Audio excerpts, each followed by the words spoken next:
Hey guys, তো আজকে চলে এলাম বালুরঘাট আরণ্যক পার্কে। তো এই পার্কে আমি প্রথমবার এলাম, তো চলো দেখা যাক ভিতরে কি কি আছে আর কেমন সৌন্দর্য এই পার্কে। তো পার্কের ভিতর ঢুকে আমাকে স্বাগত জানালো একটি হাতি এবং হাতির বাচ্চা, আর সঙ্গে এখানে একটা মাথা উঁচু করে দাঁড়িয়ে আছে একটা জিরাফ। তো ভিতরের দিকে যেতে যেতে একটা জিনিস দেখলাম, এই লোহাগুলো রাউন্ড করে লাগিয়ে রেখেছে। প্রথমে বুঝতে পারিনি, তো পরে বুঝলাম যে এগুলোতে লতার গাছ লাগাবে, যেই লতার গাছগুলোতে ফুল ধরে, আর ফুল ধরলে দেখতে সুন্দর লাগবে ঠিক এইরকম। আর এখানে দুটি ময়ূর দুজনের দিকে সুন্দরভাবে তাকিয়ে আছে। আর পার্কের ভিতর ঢুকেই দেখতে পাবে ডান সাইডে একটা বড় পুকুর, আর পুকুরের ধারে অনেক বসার বেঞ্চ আছে, যদিও এখানে কেউ বসেনি কারণ আসল কাজ ভিতরে চলছে। তো পুরো পার্ক জুড়ে একটা বাচ্চাকে দেখতে পেলাম যে এখানে একা একা খেলছে। তার পাশে অনেকগুলো রাজহাঁস এখানে বন্দি করে রাখা আছে, আর এখানে অনেকগুলো হরিণ দাঁড়িয়ে আছে। তো বড় হরিণটি আমাকে দেখে একটি ভিডিও বানিয়ে নিতে বললো। আর দেখতে পাচ্ছ আমাদের বালুরঘাটের তাজমহল, বালুরঘাটের প্রেমিক প্রেমিকাদের জন্য বানানো হয়েছে এই তাজমহলটা। আর প্রথমেই বললাম ভিতরে আসল কাজ চলছে, তো চলো গিয়ে দেখা যাক কি আসল কাজ চলছে।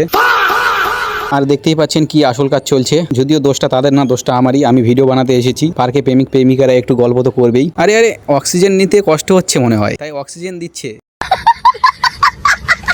তো যাই হোক, পার্কের ভিতর আরেকটি পুকুর ছিল, এই পুকুরের ধারেই আসল কাজ হয়, মানে প্রেমিক প্রেমিকাদের গল্প আলাপ হয়। আর এখানে দেখতে পাচ্ছ দুই রাধাকৃষ্ণর পেছনে গল্প করছে। আর এই পেছনের সাইডটা দেখতে পাচ্ছ, এদিকে পিকনিক হয়, গল্প করার জন্য বসার জায়গাও আছে যদিও বা। তো যাই হোক, এখন চলে যাচ্ছি। আর চলে যাওয়ার সময় একটি সুন্দর জিনিস দেখলাম, এই বাচ্চাটি একটি ল্যাম্পপোস্ট নিয়ে সুন্দরভাবে দাঁড়িয়ে আছে, আর এদিকে গণেশ দাদা আমাকে টেরা চোখে দেখছে। তো যাই হোক, আজকের ভিডিওটি একটা সুন্দর ফুল দিয়ে শেষ করলাম। আজকের ভিডিওটি কেমন হয়েছে অবশ্যই কমেন্টে জানাবেন। দেখা হচ্ছে নেক্সট ভিডিওতে, ততক্ষণের জন্য tata, bye bye, take care.